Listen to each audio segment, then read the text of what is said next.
Leanne Spivey coming to you live tonight for our first ever episode of Theory Busters. Tonight's episode, we will be hoping to make true of a couple of theories that are discussed in criminology with regards to serial killers. I personally will be profiling 2 serial killers throughout the duration of this episode.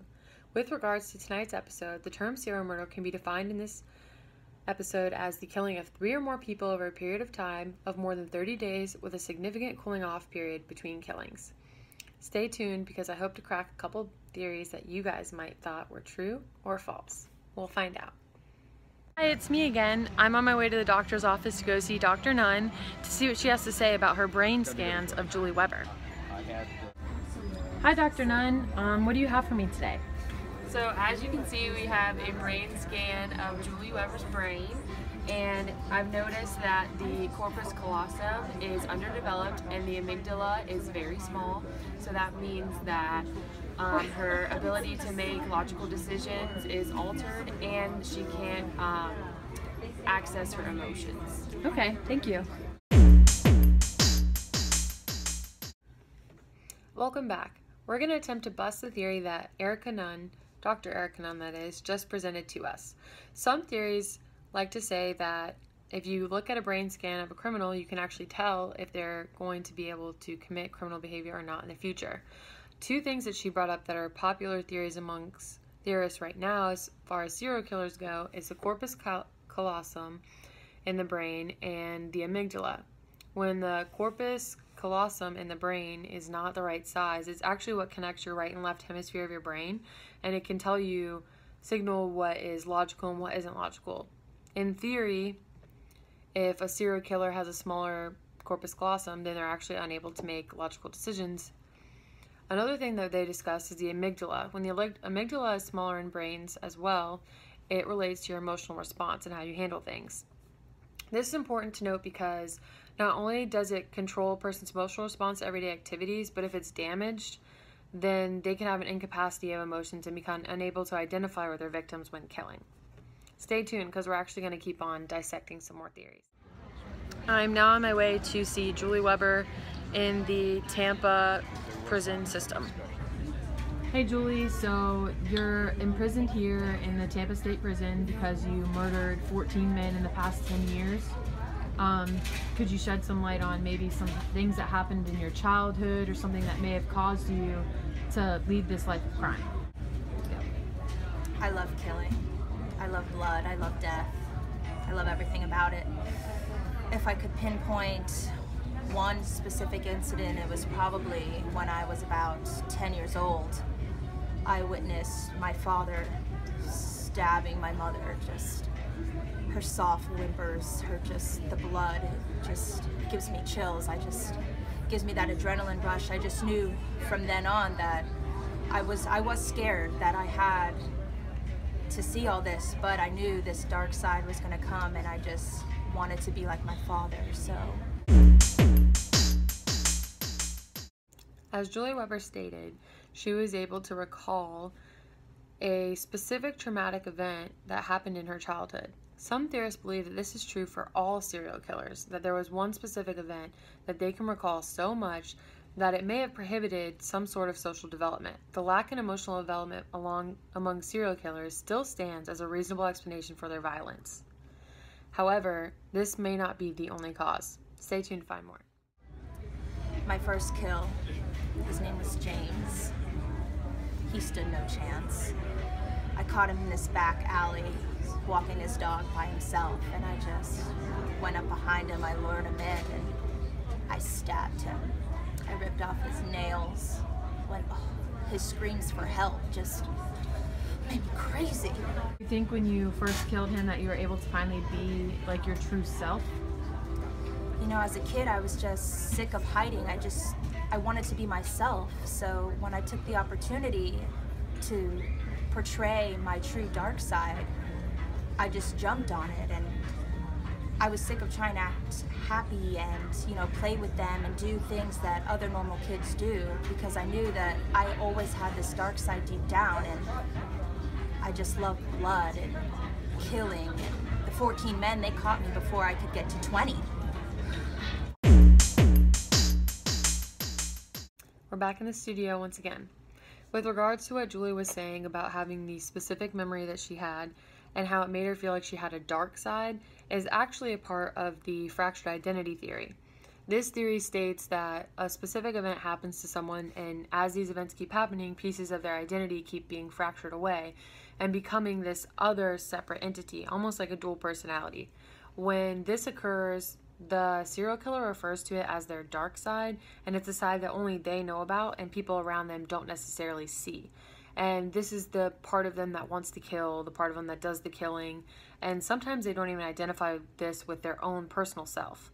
So this is another theory of how something had gone wrong at a young age, and this turned into a future life of criminal activity. Now talking with head coach Ken Erickson. Ken, can you please give me a little bit of information about Julie Weber as a person? Oh, sure, man. Well, she's just a positive kid and very enthusiastic, just a great influence on a lot of people on the team. She's one of those people that, you want to play for and play with. So, yeah, she's been a big part of a great group for a long time. How did you feel when you found out that she murdered 14 men? Were you shocked? She did what? Oh, you didn't realize? No. Julie Weber is in the Tampa State Prison right now. She murdered 14 men. It's been going on for the past 9 years. We'll continue going to group 4. No way. 5, I'm sorry, for United Flag No way. 1497 at the gate I can't imagine. That's all right. Where's the cameras? Because this is crazy right now. All right. There's no way, man. Thank you. Again, reinstating the dark side and the fractured identity theory. As head coach Ken Erickson said, he obviously had no idea, knowing Julie as a person, that she would come out to be murdering 14 men in 9 years. Though this incident didn't actually occur, it's a good example of cases like Ted Bundy, who was a high-profile serial killer who was able to put on a front to the public, make him seem like a totally normal guy. His own family said that he seemed like a normal person, but he has always recorded saying that he knew deep down inside that there was something wrong with him because he had this dark personality that nobody else knew about. This is just one of many theories, as we'll continue to develop both biological, psychological, and social theories that relate to criminologists and serial killers.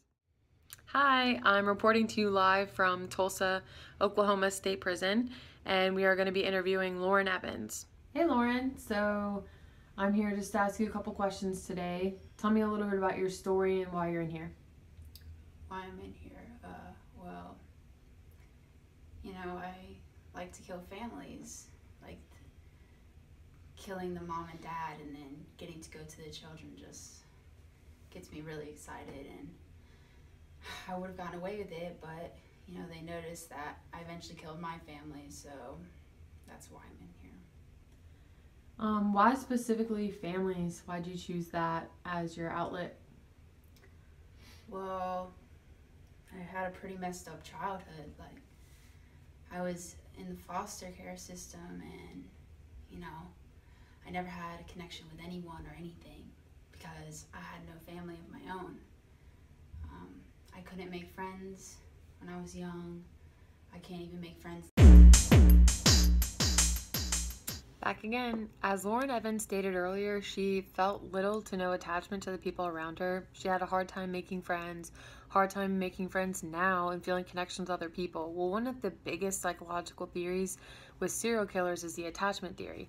And this is basically that at a young age, they have to make a specific bond with their primary caregiver. Having grown up in a foster home and not really knowing her family, she lacked that bond. This has lifelong implications when it comes to serial murders, when it comes to people in general.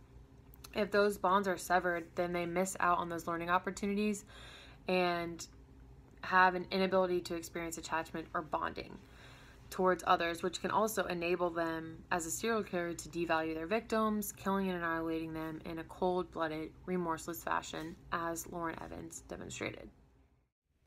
I see that you have a little bit of a scar near your hairline. Can you tell me what happened there?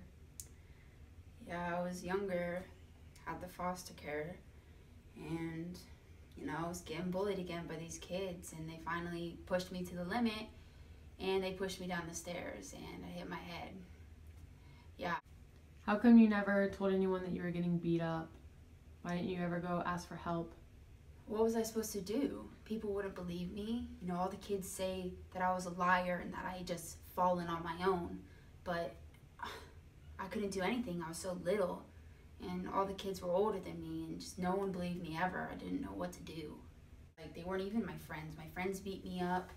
You know, the people that supposedly were supposed to care for me never cared for me, and I couldn't take it anymore. Eventually, when I got out of there and was with my family or whatever, they weren't my family. How is it my family?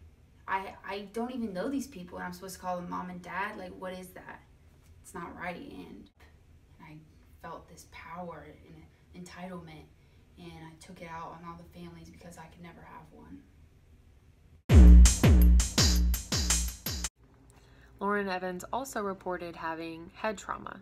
This is another theory that some people, by Norris and Burns, they like to think that this is something that has to do with serial killers. Get a really bad bump on your head, you end up having some sort of biological or psychological damage that ends up leading to future killing. She also didn't trust that she was going to get any help from anyone, and Roth is someone who actually feeds off the idea that society has created an inequality, and in Lauren Evans' life this is very evident. Having come from a foster home, not having a lot of money, she killed families, all that things leads up to she really wanted to seek power. She felt inequality. She felt that she was lesser than the people around her, and because she didn't trust the government, didn't trust the judicial system, didn't trust anyone to help her, she sought her own way to better her own life, which she was unsatisfied with. And this is one other explanation that people have come up with in order to justify why people are killing other people. The people you saw in these videos today are not actual real-life serial killers, and I am not actually a host of a TV show, if you couldn't tell, but I just wanted to point out the fact that both of these people were very real-life examples of what a serial killer could look like, and both of them fell into numerous categories of theories. So I think the most important thing to take from this is that there's no one way to label exactly why someone does things that they do. It's important to look at these theories because you have to understand that there's a biology that happens. There's obviously stuff going on that's different with these serial killers. Brain scans of people who are psychopaths actually had implications that were there that were different than other people's when they were 35 than when they were 40. Showed possibly they had underdeveloped brains and stuff like that. But I think the most important thing to remember is that not one specific theory is going to solve all of our answers, but it could possibly be a compilation of all of them. So thank you for watching my first ever episode and probably last episode of Theories Busters.